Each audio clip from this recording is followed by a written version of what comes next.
I'm Yuri. I'm Jacob. We're going for a drive.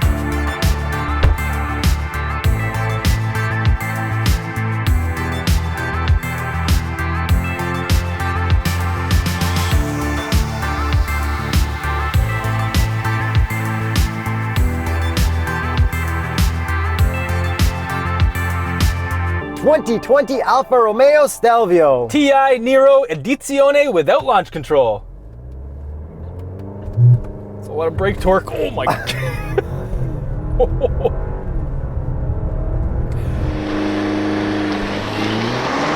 Horsepower and torque. 280 horsepower, 306 pound-feet of torque from a 2-liter turbo 4-cylinder. So this is not the 6-cylinder Ferrari motor that got cut in half. Yeah, we got a 4-popper. And it's not as loud and overall just not as fun. Not as fun in the powertrain department, equally as fun in the handling department. Yes, that's true, but then like when you're shifting through the corners, look, right now I'll downshift. That's quick. But there's no sound, there's Yeah. no grr, grr. Oh, I know. I loved that last Stelvio Quadrifoglio so much, but then I think even the new Alfa Romeo Giulia that they had this year, there's less sound there. So I think because of all the particular filters or whatever The gas particulate filters in Europe. in the exhaust and Yes. stuff, the sound is pretty much all gone from Alfa Romeos, but I'd love to hear this straight piped. Yeah, so would I. But even power-wise, if I floor it and drive, it's good. It's really good. It's like good normal car fast. Yes. And before I toss this bad boy into the most treacherous corner of all of Southern Ontario, Cliche corner? maybe subscribe to our channel. Consider it. All right, here we go. Oh my God, that's sharp turn in there. Holy, this feels like, this is an animal. This feels very sport. It doesn't feel like an SUV at all. No, this is fantastic. And it feels more aggressive than like a comparable Porsche SUV would. Yes, a Porsche Macan would get through there faster, but it wouldn't be as fun. But if I wanted to turn traction control off, I can't. There's no traction control button in this one. I checked the manual. It's like, traction is appropriate for the mode you're in. Like, all right, I guess. Yes, so this is an Alfa Romeo, which means we have D and A as our drive modes, so dynamic being the most fun, but there is no traction that we can turn on or off. And then this doesn't have a suspension button in the middle. It's just blank. Yeah, because we do not have the optional sport package, which also would have got us a rear limited slip differential. So no adaptive suspension, no rear diff. Kind of sucks, just get that. So I have another gripe with the Alfa Romeo. I can't hit first to second properly when I launch it. Ready? Go for it.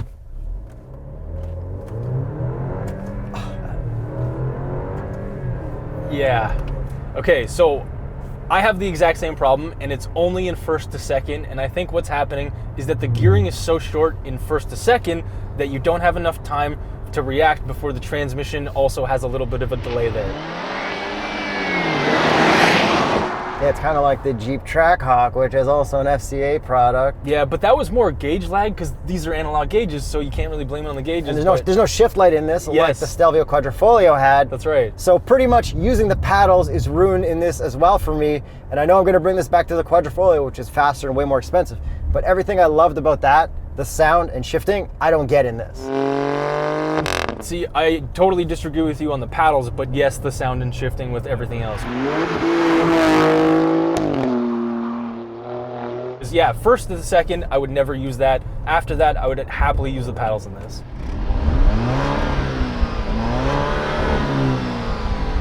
And I guess we can probably dabble on looks for a bit before we get you driving. Does it look good? Yes, it does. It still looks like the same old Alfa Romeo Stelvio that we had. Obviously, this is our first non-Quadrifoglio, but it looks almost as good. The main difference in this one is that we have just two dual exhausts compared to what the Stelvio Quadrifoglio was. Yeah, and then the way that these look, you have your real exhaust pipes in these like really fat fake exhaust pipes, which kind of looks cool from a distance, but not so cool up close. Like, it looks cool overall, but knowing that this is not the top trim, that's how I spot my Quadrifoglios out there in the distance. Well, I look at the fender badge usually. Yeah, okay, that too. And all the badges on this one are blacked out. This is all blacked out too. Because we have the Nero Edizione. Overall, I think this looks really good, really aggressive. Still love the looks of this.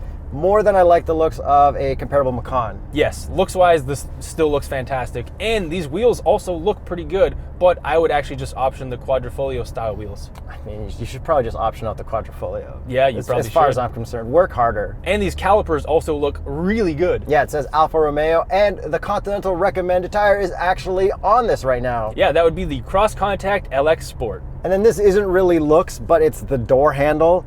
To get into the car, you just throw your hand in there and it's all fine. And then to lock it, you need to push that button. And I don't mind it that way at all. And this is looks, and I appreciate the fact that there is no plastic cladding on here. Everything is paint matched, and it looks great. But the wheel gap's a little too much. Yes, the wheel gap. But so was the Stelvio Quadrifoglio, but that thing was still like the coolest thing ever. If these things had air suspension, man, they would look pretty nasty good. We can also look at the motor under the hood. Yeah, which doesn't look as good as the Quadrifoglio one, as to be expected. And that one is a Ferrari engine with 2 cylinders chopped off. And did you know that this is a Viper engine with 6 cylinders chopped off? Are you serious, or are you just guessing? No, I totally made that up. yeah, it looks all right. It says Alfa Romeo in red, so you know it's cool. That's right. Well, it's not that cool. It's okay. It's okay. So there's a bunch of cool stuff on the interior I want to talk about later because it is all red with nice materials. But first, I need you in the driver's seat to do a launch and try to hit first to second. I'll do my best. Brake boost in manual. Yeah, redo, mulligan. Okay, here we go.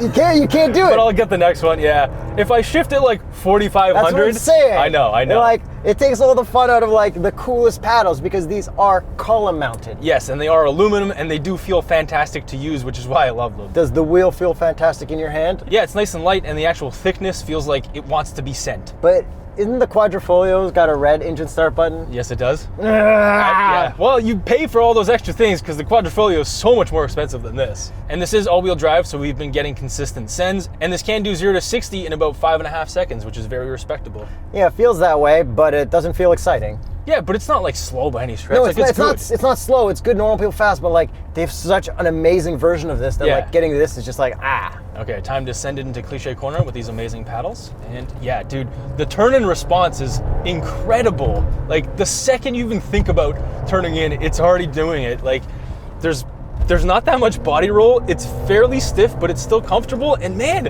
it's awesome. It's like a good rear bias system. And even though there is no traction control, they nailed it. Yeah, they really did. Like I would like a little bit more slip angle, but that's what the faster one's exactly. For. And when you're coasting and stuff, you can actually see that this is 100% rear wheel drive because you can see that in all of our infotainment. Should we talk about the infotainment real quick? Might as well. I kind of hate it, actually. Yeah, this is like the updated interior for 2020, just like the Alfa Romeo Giulia Quadrifoglio that we drove. It's still kind of laggy, still kind of slow, but it does have Apple CarPlay, which is widescreen. Android Auto? Of course it has it. Widescreen? Yes, of course it's widescreen. We do not have rewinding satellite radios, just live rewinding, which like totally sucks. And getting in here, I couldn't get over how laggy it was. It's extremely laggy and everything takes so many button clicks. I think they should have taken the page out of Maserati, which is pretty much all owned by the same thing. Yeah, and I don't even remember Giulia being this laggy, but it was laggy. But they should have taken the Maserati infotainment, which is just the Jeep FCA infotainment. Yeah, they really should have. Because we also have a really terrible reverse camera in here. Oh my God. It's like the brightness isn't even close to where it should be as well. I think they tried extra hard to make it really bad. Yeah. And then we also have parking radars and everything while you're parking, which is cool. But if you're parking without your seatbelt, then your seatbelt chime outdoes the parking radar chime. I mean, that kind of makes sense. But yeah, a lot of the time you park without a seatbelt, you're like, oh, I just got to move this quick. Yeah. Not saying I'm advocating that, I'm just being realistic. I mean, if you're in a parking lot, whatever, you can kind of have your seatbelt off. Like in your driveway, if you need to move your car closer to your garage. Exactly. And we do have a ZF 8-speed, and it responds very quickly, especially when you're on it.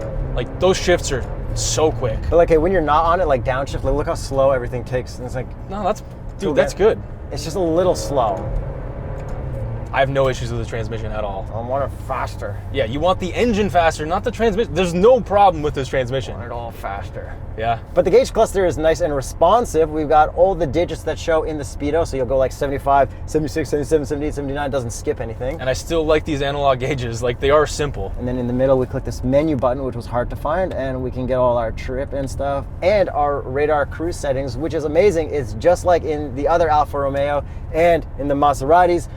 it's perfect. The kind that you can just put your fingertips on it and it'll read your hands there and just keep you in your lane. It's such a good lane keep adaptive cruise system. They actually nailed it. Except for one part. If you're in the turn off lane, the second it sees the lane disappear, it'll be like off and then back on. I mean, that makes sense. But you gotta stay in the other lane. It just sucks because if you buy one of these or a Maserati, you really can't drive in the rightest lane. Like, it's a huge flaw. I wouldn't say it's a huge flaw. It's definitely a huge flaw. You know, Kia, Hyundai, Genesis doesn't do that. Yeah, Tesla doesn't either. Yeah, I guess. And to redeem myself, since I messed up those 2 other launches, I'm just gonna leave it in drive. Yeah, a lot better. But they're like no sound, like I can't hear anything. I know, it sounds like nothing in here. It sounds pretty decent outside, so let's take a listen to the outside.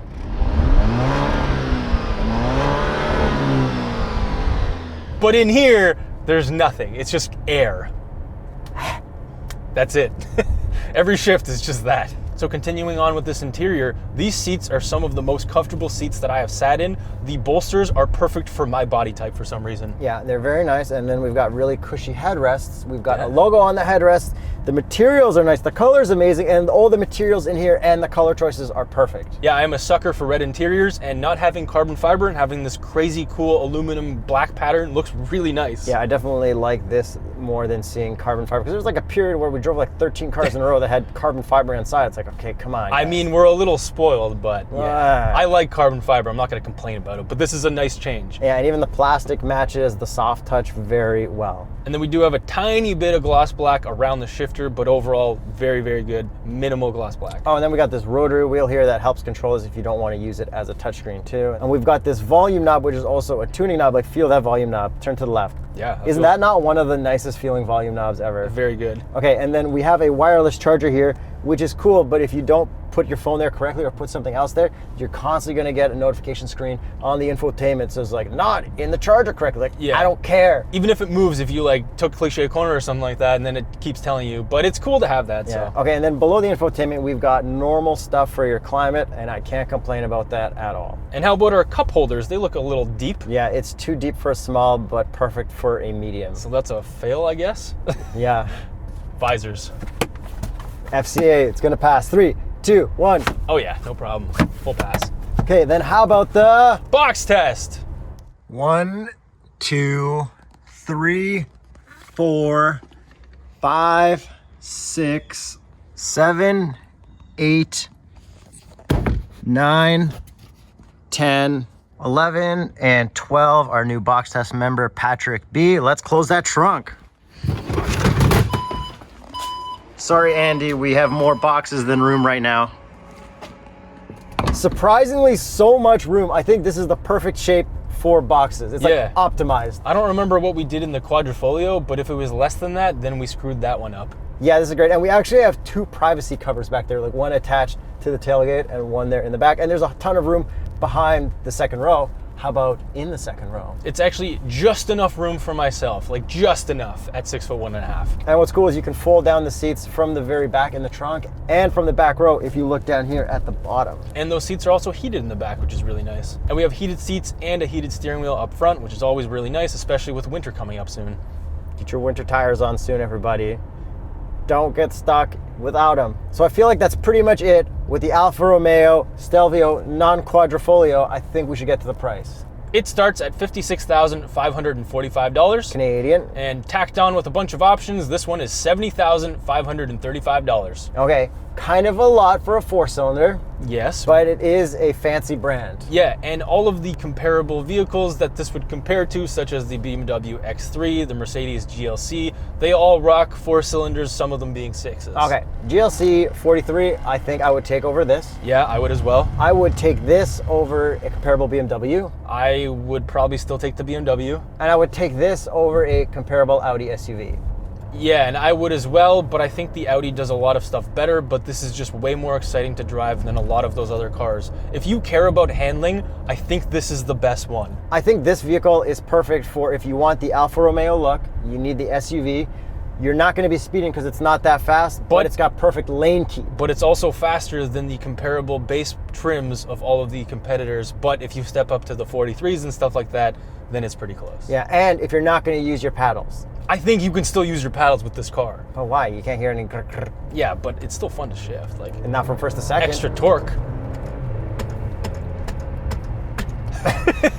So let us know what you think of the non-quadrifoglio Alfa Romeo Stelvio. Also, I hit my wipers and I don't know how to turn them off right now. So continue subscribing if you haven't subscribed already, and watch this video of probably our other Alfa Romeo, the Giulia and the Quadrifoglio. Maybe some Maserati reviews. That rear wiper's still going. I don't know how to turn it off. Yeah, no, it's confusing. It's good. Wait till you click the turn signal. Oh God, It's one of those. I'm so lost right now. I literally can't turn it off.